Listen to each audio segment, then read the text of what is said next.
This is the second installment of Dante's Old South here in Chattanooga, Tennessee.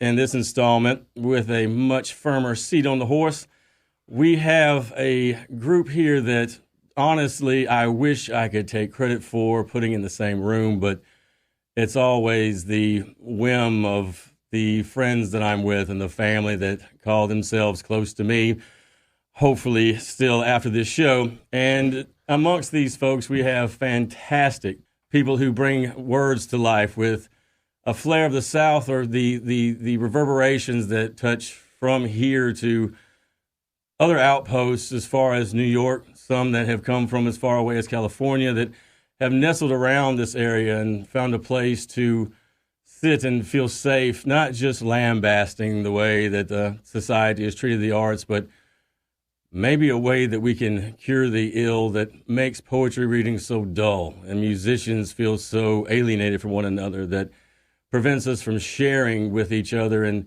in that sharing, understanding that your playmates say a lot about you, and that the words you choose to say, you have to stand by, whether or not you are worried that it will irritate someone, or what you want to say is what the majority will agree with.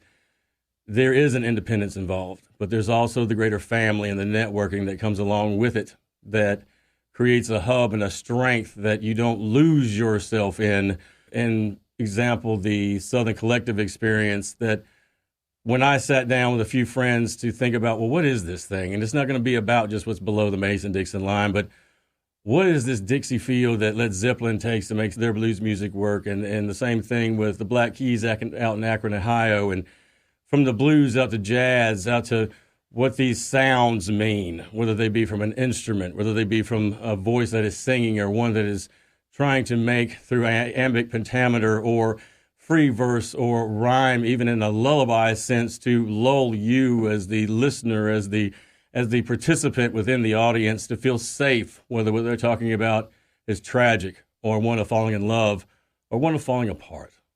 There's not a colorblind scheme to the world, and there never was, and there never should be, because your heritage and your tradition is important to you, and it's important to me, and it's important to where we all come from, and to have an umbrella under which to feel safe and to weather through the storm, that we can hold together but not lose our identities as the men and women we are, of all ages and all nationalities, as it were, and all shapes and forms, to forge ahead, even in this idea or this world we have, that you can't make anyone feel uncomfortable with it. Sometimes it's in that discomfort that you have to ask yourselves these questions that, like philosophers say, from Socrates to Descartes, you have to examine your life, and you have to doubt all things at least once to know what it is you believe. Why is it that poetry is being shoved to the wayside? Why is it that music is only accepted in this genre or that genre?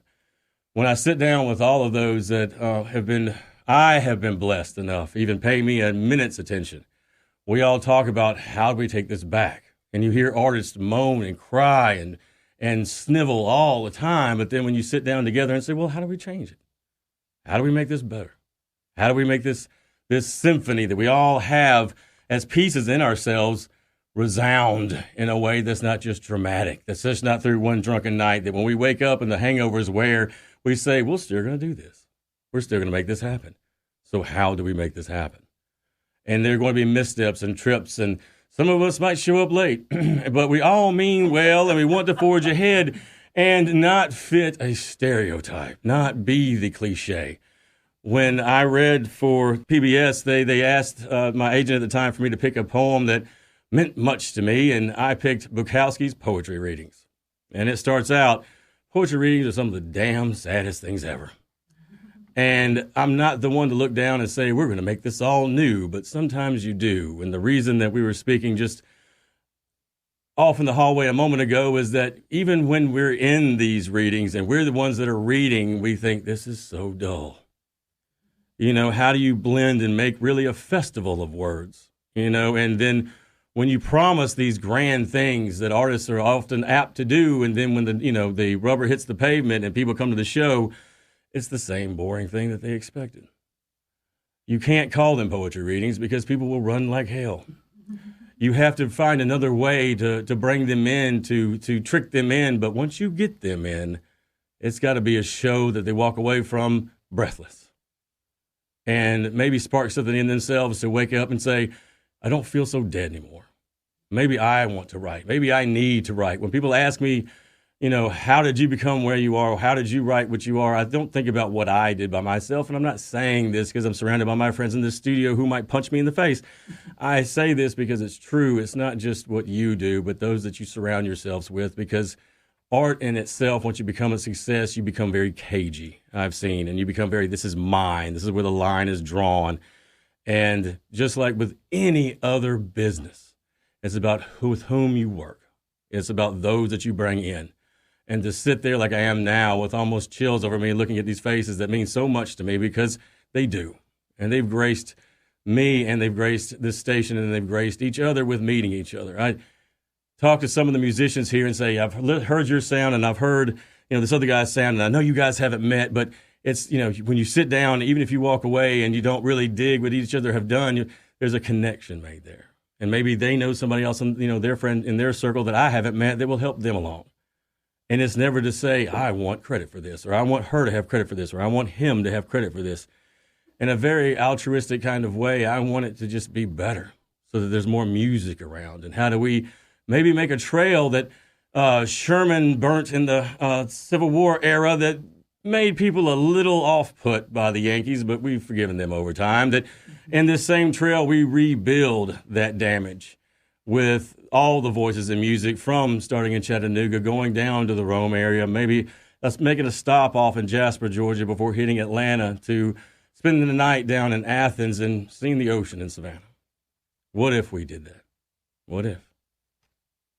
My name is Clifford Brooks, and I had the idea for the Southern Collective Experience about 10 years ago. And over that time, I've had the opportunity to travel around and see musicians, visual artists of all kinds, poets and fiction writers, essayists, photographers that have kind of changed the way we see things, and to challenge the boundaries of what we consider the thread of commonality, and how those threads can be snapped, rewoven, and made into a tapestry that really represents what today is, that still has respect from the past. And one of those individuals that has been a great deal to me as a poet and a friend is named Chad Prevost, who is from the Chattanooga area, a writer and poet whose work I have respected tremendously from Jump Street, and has along the way gotten me in touch and brought me to other people that are in this area that you'll hear later in the show that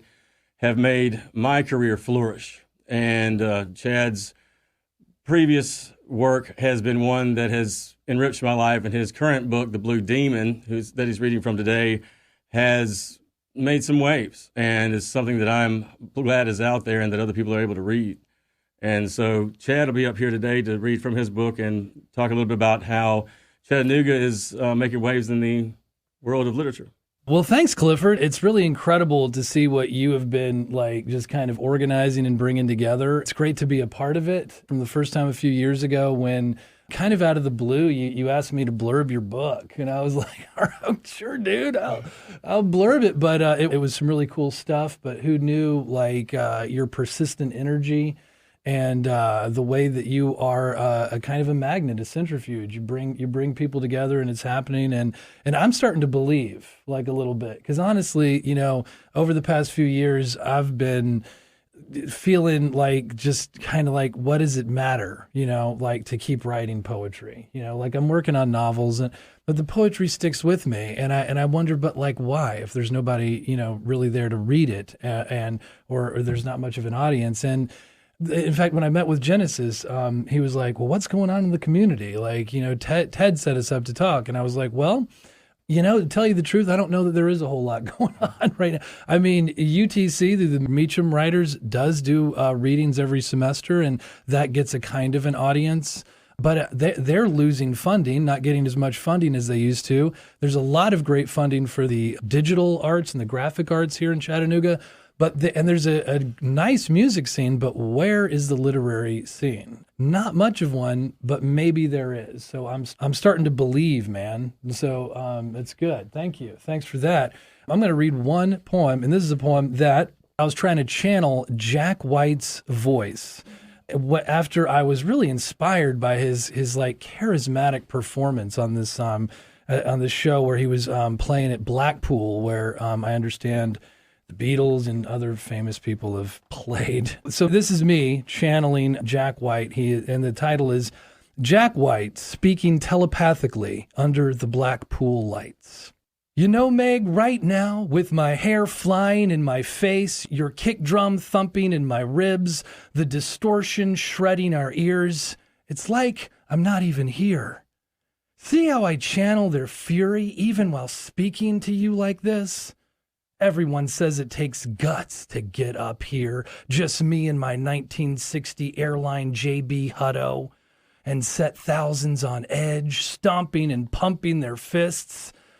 But all I do is throw it back on them and let their spirit rise up through me. Have we made it, Meg? The floor moving beneath our feet, here where the Beatles played?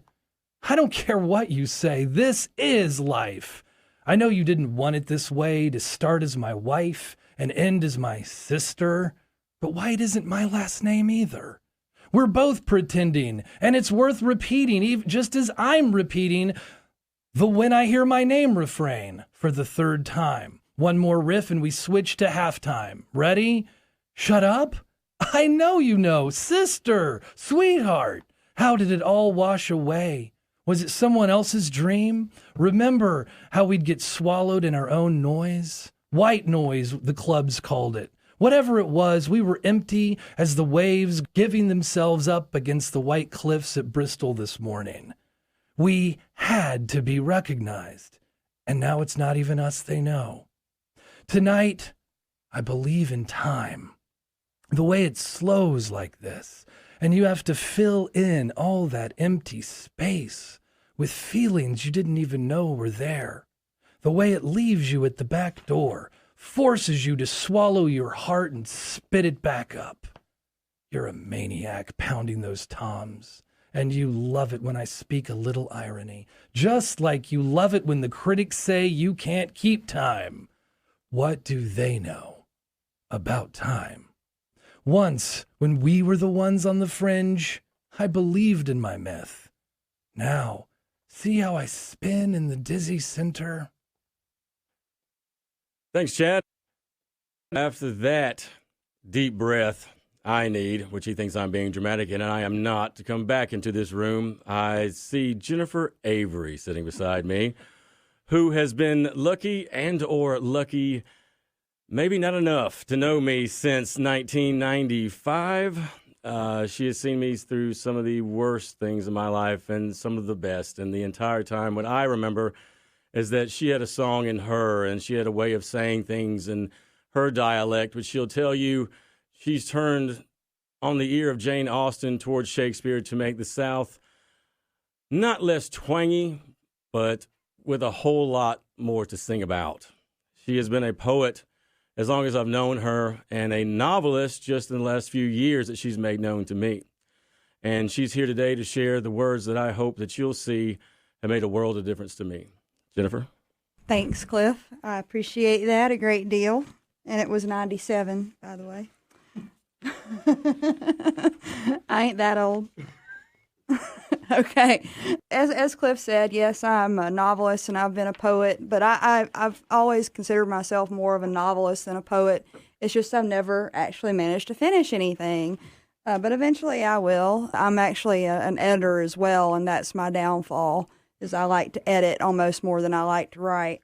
But in any case, here are some poems that I've written. This one actually was in the Blue Mountain Review, our recently renamed literary magazine, and this is called Patient for a Pen, a poem that I wrote at a very large turning point in my life, and I had several people around me, including Cliff, who opened my eyes to the good things in me, and I felt more like myself after I got on the other end of it, and that's kind of what this poem is about. I fly away on discovered wings, without ceremony, thought, or need. I am and I feel. This earth is mine. Air bends to admit me. outside a crowded mind. I linger corporeal, night between my legs, instinct sober in the wake of a little boy's urgency, wrapped in man resounding. I wrote him as a fiend. Dorian Gray's bastard son clung to a painted soul, elegant among thorns like a poisoned rose. Now he musters light, masters night, beauty dismissed, darkness merely mist. This is where we live, souls like ours, outside everything but this world, sunsets and silence and hilarious consternation. All right, and let me see. I think I'll do like one more. This is a new one. This one is about my new feller. I was promised to a boy with the same name. Not a common name, but enough to declare coincidence. When I was 5. Kindergarten romance of the simplest kind, the only kind. I like you, you like me. You don't pull my hair or chase me when I don't want to run. You share your snacks only with me. You say I'm pretty when it occurs to you. That's all I need. We had plans that couldn't fail. This boy with the same name. It suits you both. It suits me. And that's it.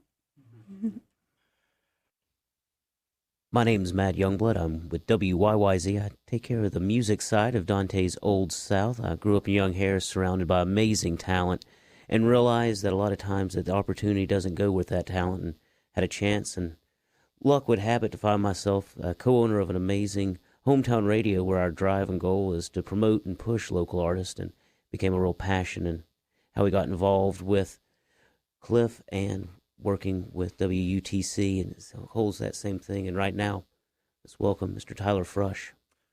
Thanks. So I'm not as sophisticated in my writing as I've heard tonight, but I'm just going to play some stuff.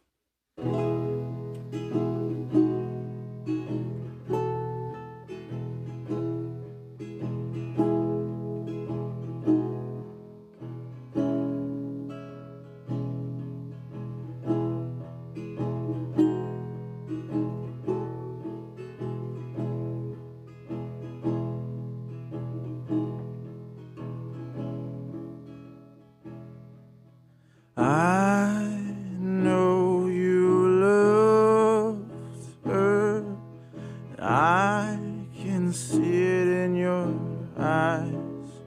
But don't forget I knew her. She meant something to me. Maybe I won't realize what she was to you. Mother and father, lover and friend, I wanna be like you. What should I say to be more like you today? And how should I be to be more like you today?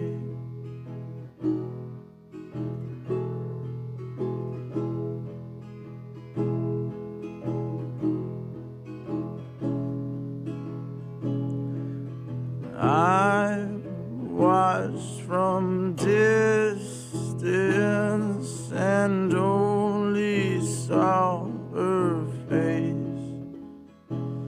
In everything you did, I could see was for her, not for me.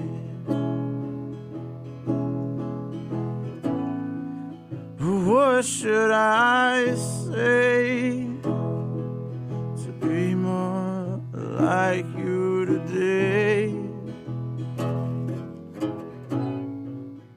What should I do to be more like you?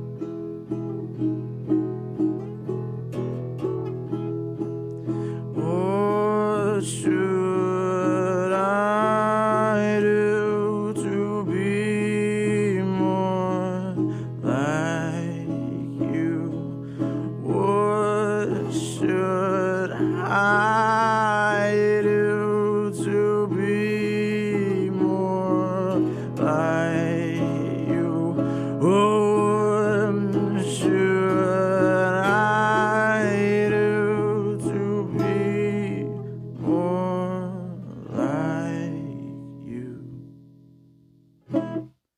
That's one. Thank you. All right. So this one's kind of a funny story to it. I think it's funny. At least I do. A friend of mine last night, I told her I was coming up here to do the NPR thing, and I was like, yeah, I'll write a song for you, whatever. And she goes, you ain't going to write a song. I was like, yeah, I'll write a song for you. So I kind of wrote a song. It was kind of like in my head on the way here. So if she ever hears this, I wrote a song. And it's country, just like you like.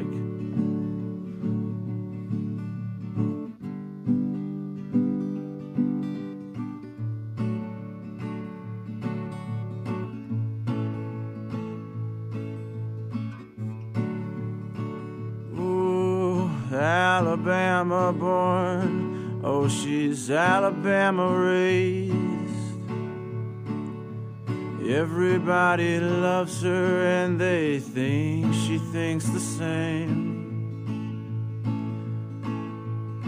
But Alabama born, oh, Alabama raised. When I look at you, I guess I'm Alabama bound.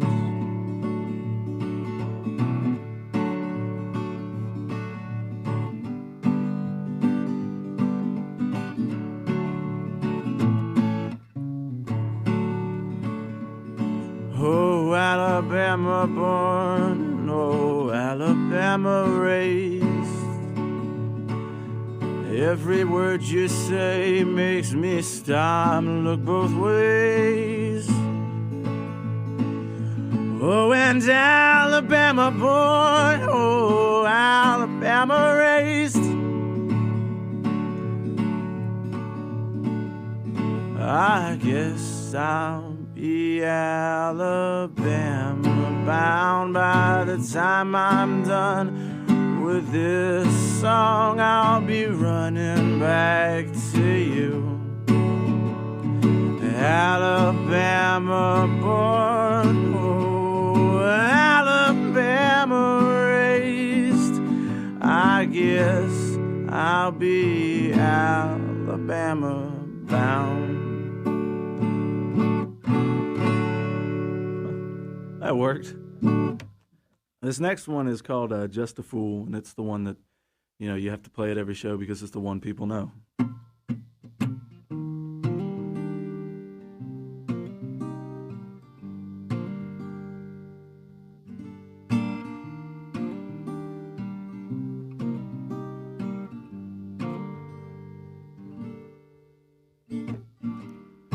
Oh no, I'm lost. Been away for too long. Lost my head, lost my mind. Maybe I'll be back sometime. But maybe I'm just a fool who's falling for a girl like you.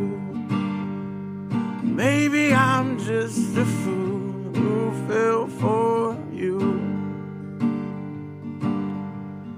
Maybe I'm just a fool who's falling for a girl like you. So maybe I'm just a fool who fell for you. Will you miss me? Another face you'll never see. So lost in time. She blew my body and she blew my mind. But maybe I'm just a fool who's falling for a girl like you. So maybe I'm just a fool who fell for you. So maybe I'm just a fool who's falling for a girl like you. So maybe I'm just a fool who feel for you.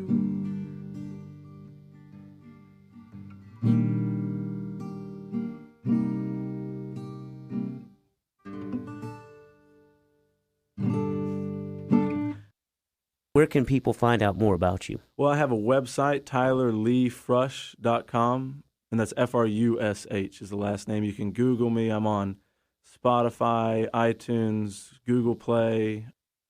Excellent. Well, thank you so very much. Thank you. Thank you very much.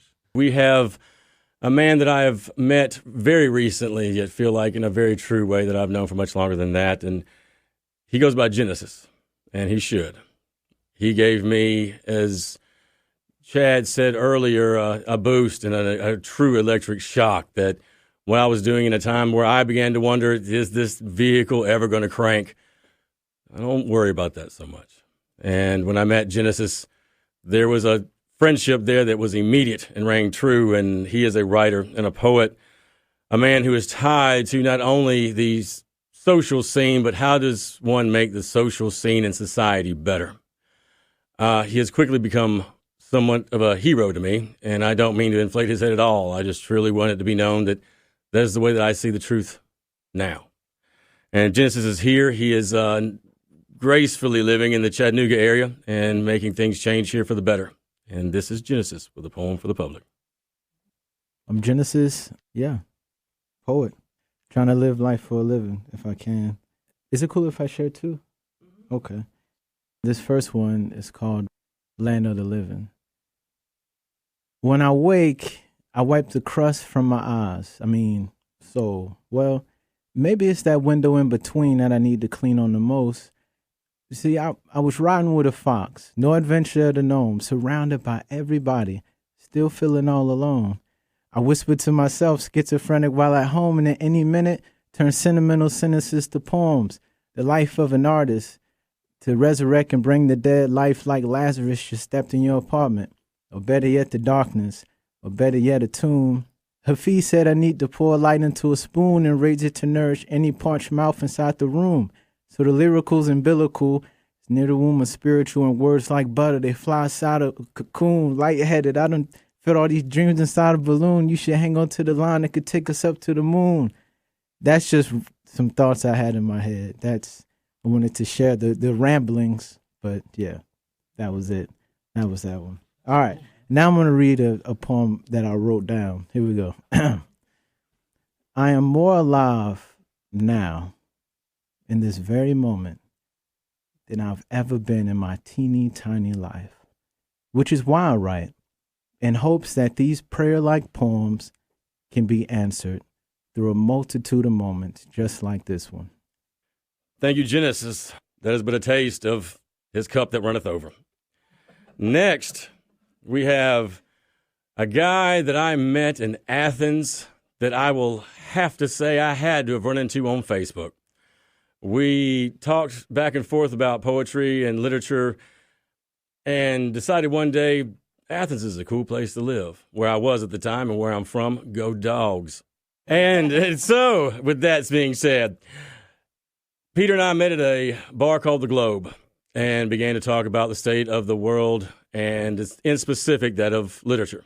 And he ran a interview with me where I talked about some of my influences being Rilke, Sandburg, back to Dante, of course Shakespeare, Milton, and how some of these real world tangible thoughts that kind of travel from one generation to the next, how the spirit, how the soul, how faith itself can be contained and then burst in one expression or another, whether it be through song, whether it be through piano, a single violin, through fiction, through a witty joke. You sometimes have to disseminate faith, not push faith, not to be a man who stands up behind a pulpit to make faith a tangible, drinkable thing in which fills you up on every level. And sometimes it's cool just to tell a joke. Sometimes it's fine just to be quiet. Sometimes it's in that silence that we find the most knowledge. Peter has been with me in this collective idea longer than any other. And when I sat there with him, when my first book, The Draw of Broken Eyes and Whirling Metaphysics, was just about to come out, He was the one that gave me the bravery to say, you should read that. This is going to be okay.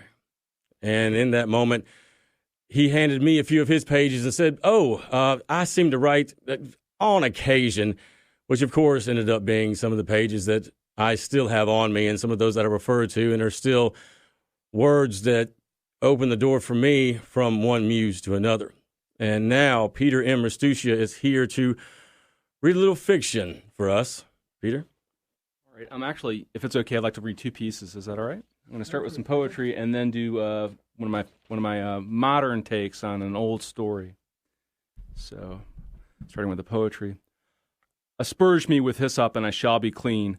I've read the six-fingered book with letters of ash while the cold stars above sing threnody outside of time, beyond Cimmerian waters, fields of asphodel, head laved with oil and crowned in the vesper ceremony of winter by the naked raven tines of the bridge tree, eldered king of the Weald before the witness of walking stones and talking fish that gift monastic rings from the water.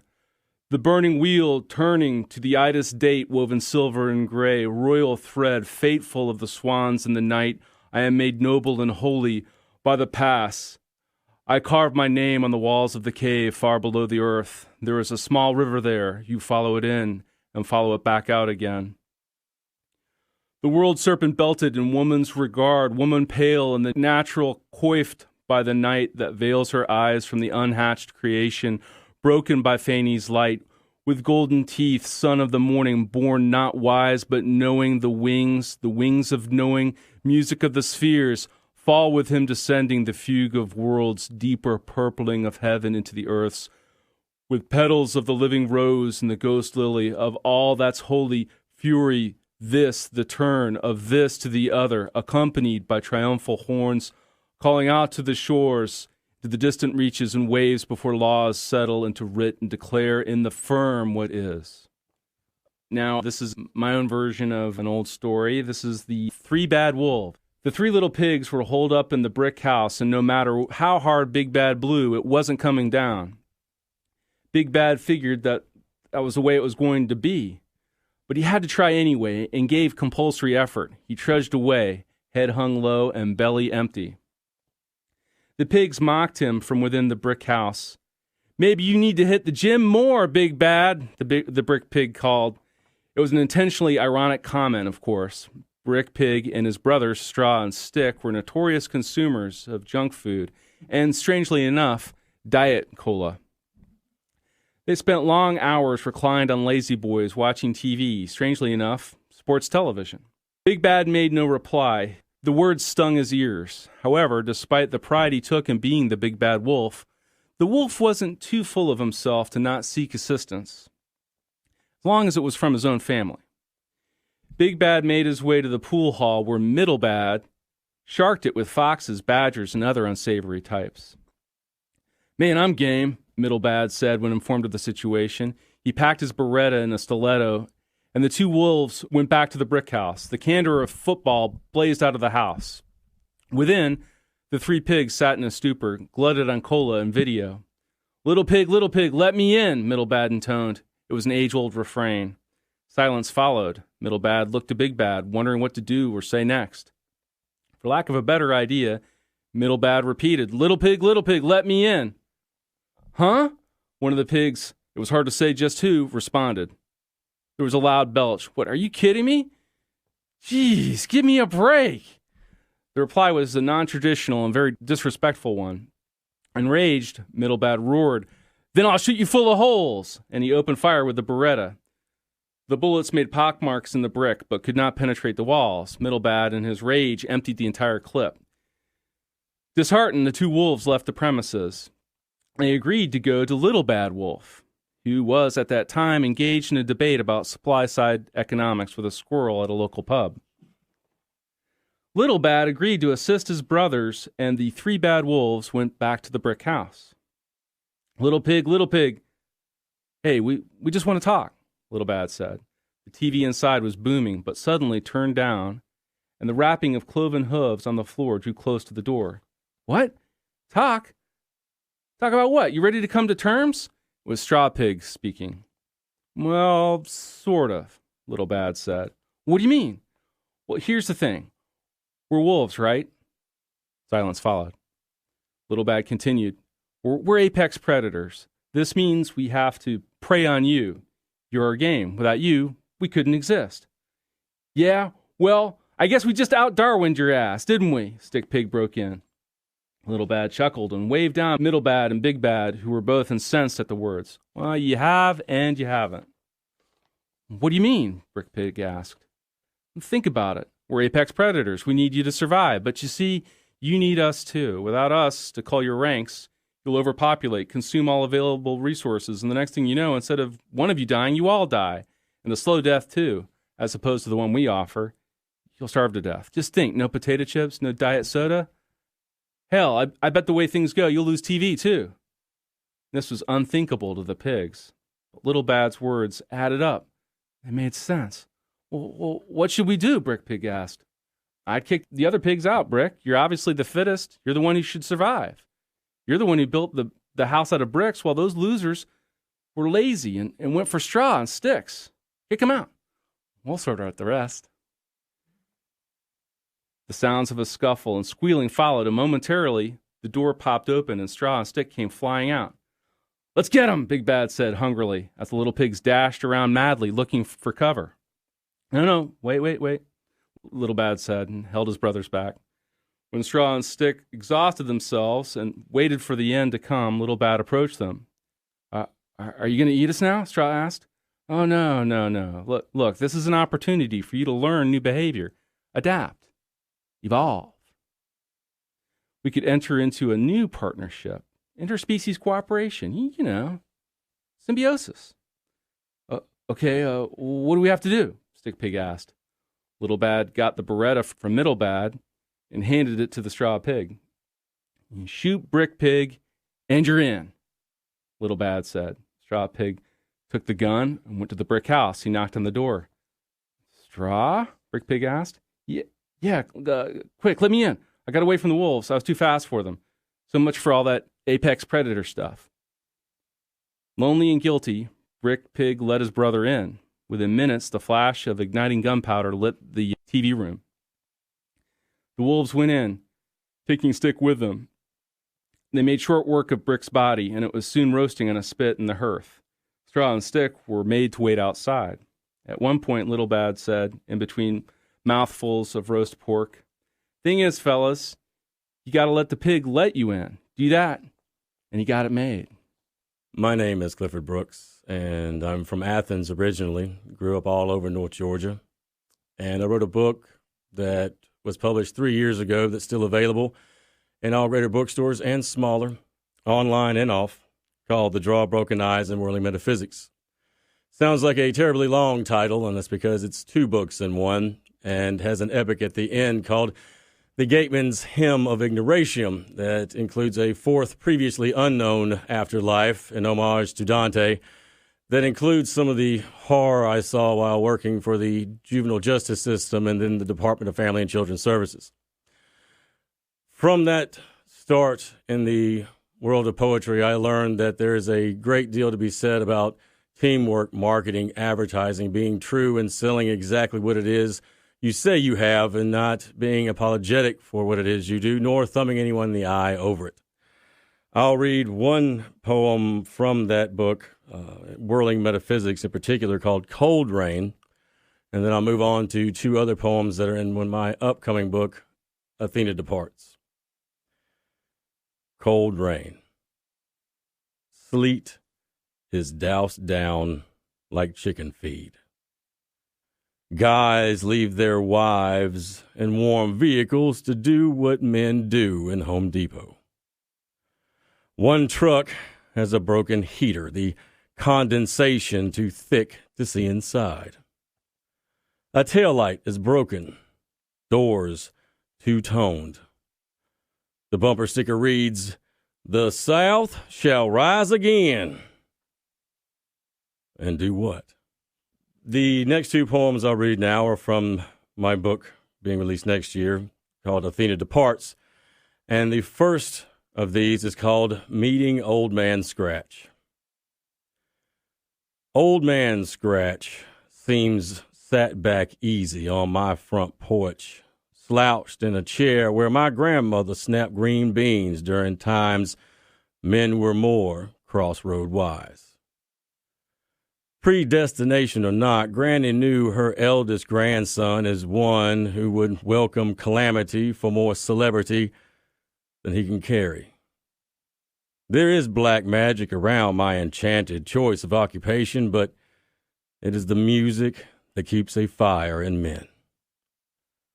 Still, sitting, smiling, the saint of pimps appears almost blameless. Iniquity reclines in a reverie that seems complete and content, like the first time I kissed a girl. Our shadows look lean and stretch out like the front legs of a brown recluse. In the sun, they seem the same.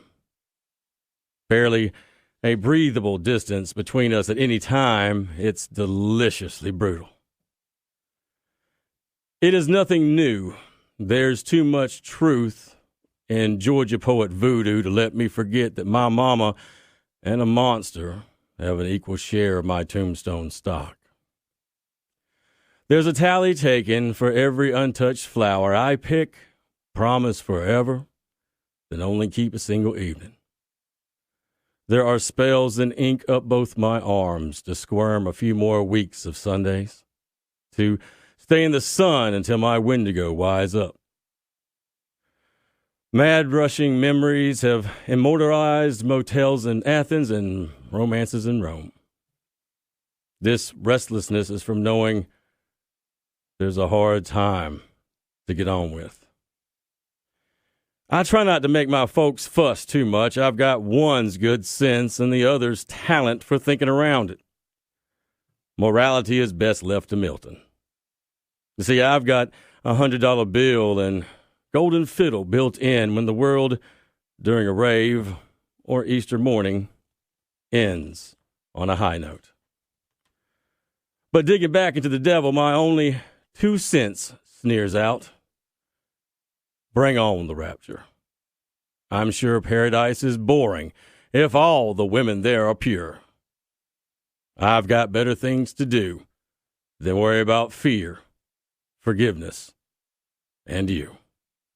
And this is the last of the poetry I will make you suffer with this episode. It's called The Last Wispy Gypsy. And this particular young lady did a great deal for me in this time to pull me over the hump. The Last Wispy Gypsy. There is a shelter off Sunshine River where the wind brought from Tennessee tickles the neck and slips between me and my T-shirt. The wispy gypsy sits beside me and guides my ill-prepared id into the palace of her smallest mouth. Outside her bedroom window, one weeping willow is smashed in with an arrangement of herbs to be harvested for white magic.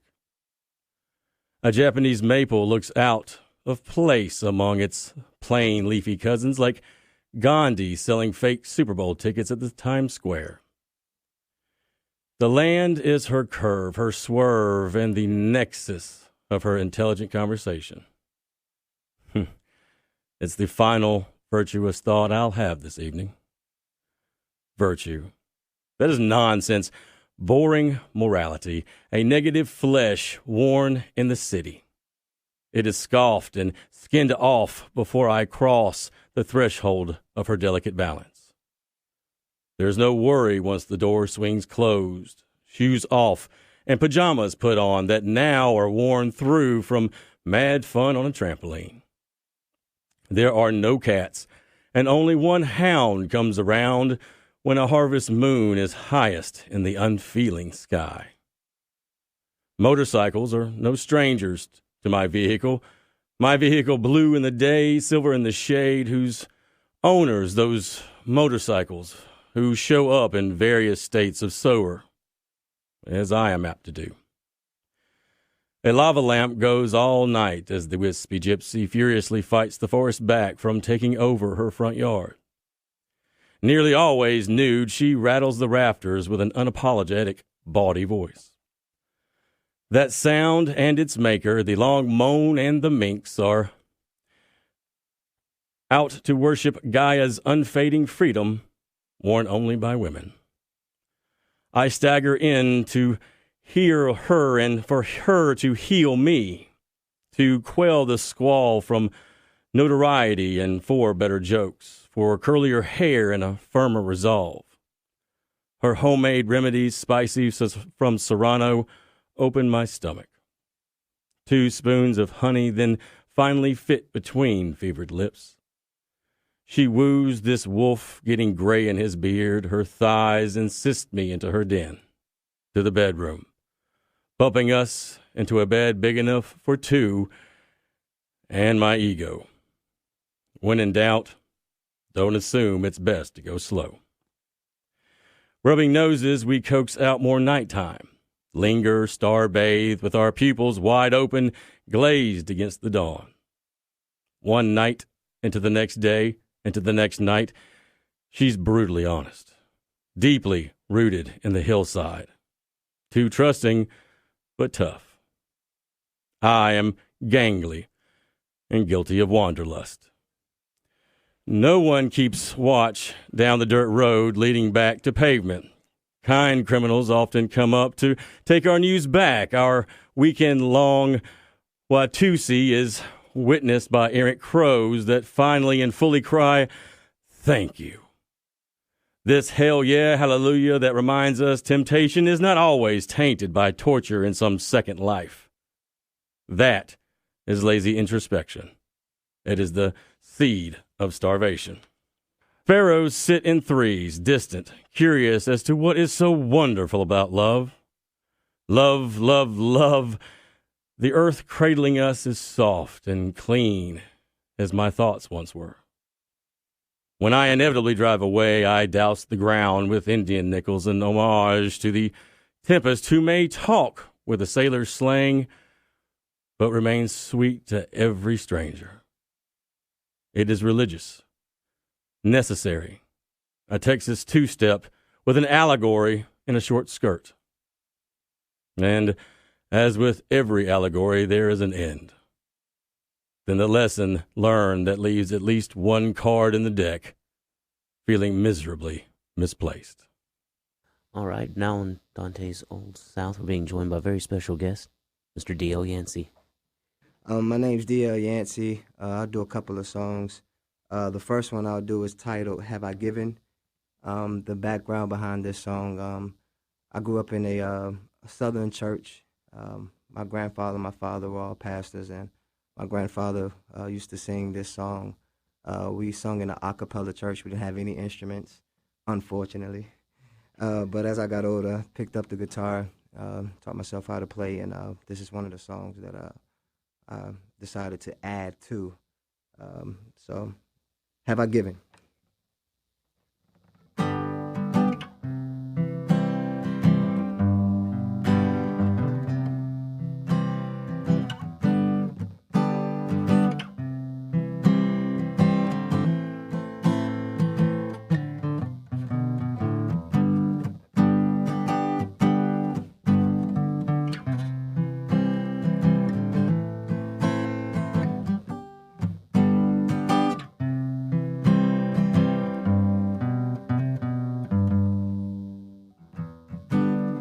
Woke up this morning,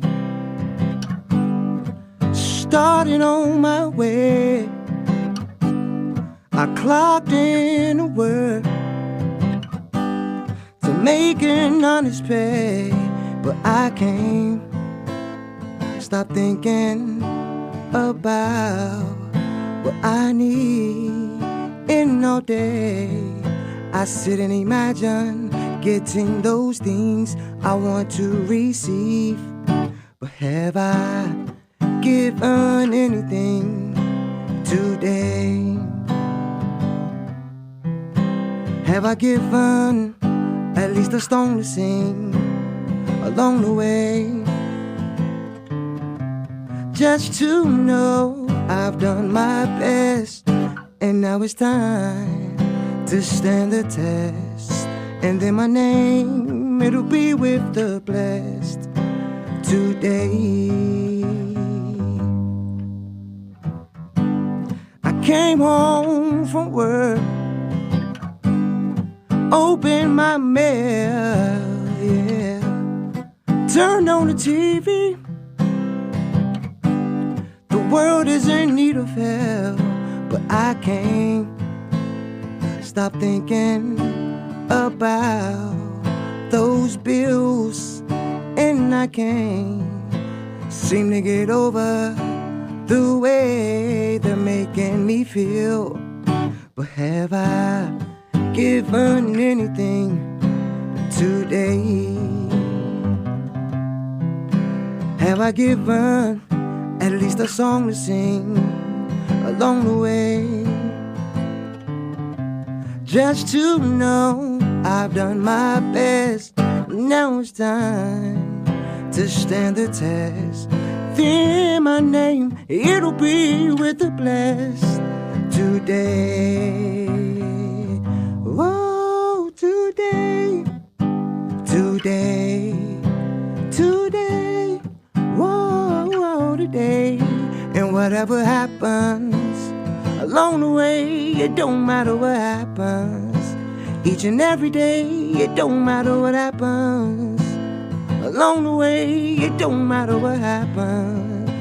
Each and every day, just to know I've done my best. Now it's time to stand the test. Then my name, it'll be with the blessed today.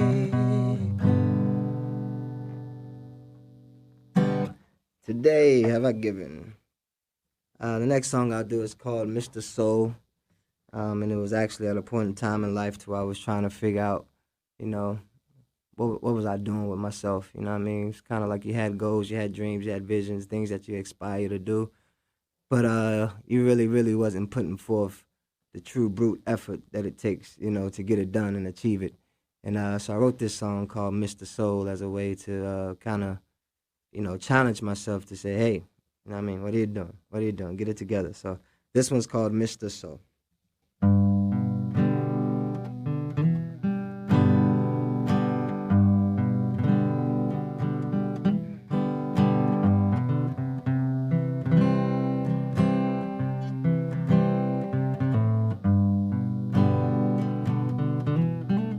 Hey, Mr. Soul,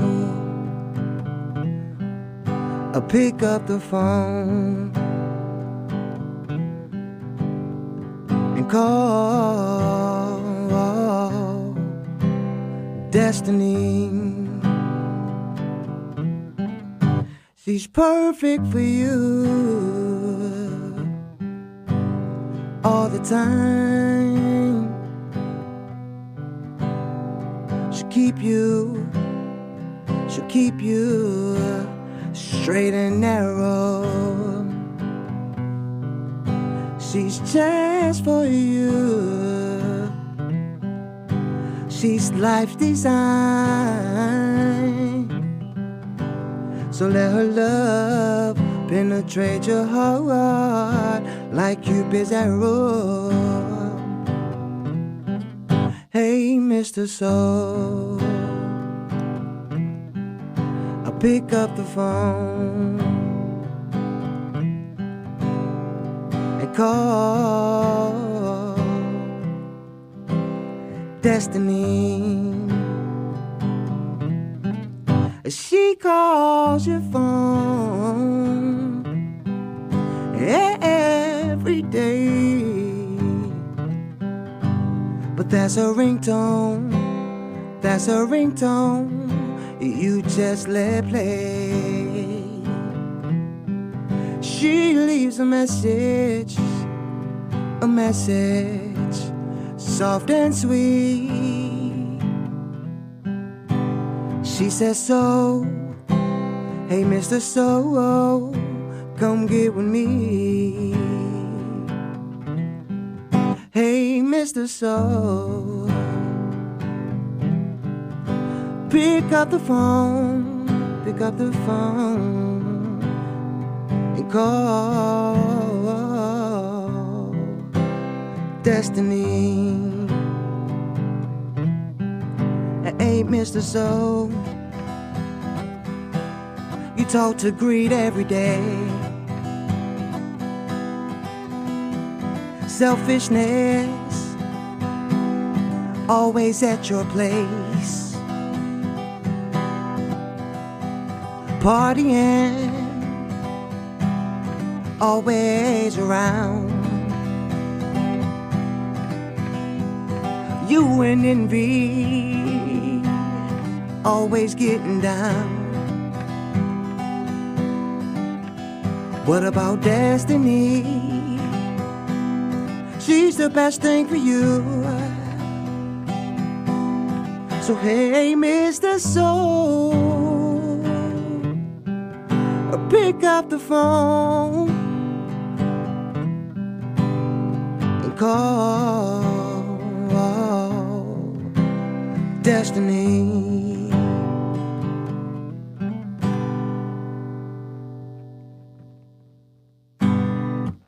Mr. Soul, called Destiny. I came from Hampton Roads, Virginia, 13 years ago to the state of Tennessee. Went to school at UTK, and was kind of one of those things I haven't been back since. Of course, to visit, but not to live. And you know, music is one of those things that, you know, connects me back to that root of where I come from. And, you know, I come from a family where everyone sung a cappella music. So being able to write songs and play music is kind of a way for me to get back in tune with and almost feel at home, so to say. Telling the human condition, I think that's, I mean, after two amazing musicians coming in tonight and just sitting with us and hearing two different styles, but that still speak to you, I think is so impressive. I mean, the biggest thing about music is, the biggest support for it is saying something negative about even the most ardent music haters' favorite song and how quickly they jump to defend it. Really shows that how true it really is that has touched us and touched us for a long time. And I just want to thank you both so much. Now, how can people find out more about you? Yeah, I've got Instagram, Facebook, Reverb Nation. I've got a website as well. It's called DLY and the number 2.com. Sorry for my Delta Lima Yankee, the number 2. Delta Lima Yankee. Yeah, that's right. DLY2.com is the website. And it's also the same name for my Twitter and Instagram, and DLY Music on Facebook. I just want to extend a personal thank you for joining this show, and please continue to show your support for not only the artists here in Chattanooga, Tennessee, but wherever you think that it's coming and where it resounds and how it hits you. Reach out to them. Find them on Facebook, on email, or on their websites. And remember that the motto to success is that at the end of the day, all they can say is no. And there are many artists out there who never get asked and would love to have the opinion and have the idea that the community has them in mind. And the fact that maybe what they're doing, whether it be in music or the visual arts or in writing, actually matters. Sometimes a thank you can mean more than just giving up the arts or hanging on. And on that note, I'd like to close out the show. My name is Clifford Brooks, and this has been another edition of Dante's Old South. And I'd like to extend a great thank you and a warm hug to Chad Prevost, Genesis, D.L. Yancey, Tyler Lee Frush, Peter M. Restucia, Jennifer Avery, Matt Youngblood, and of course, Mr. Wynnum for having us on WUTC here in Chattanooga, Tennessee.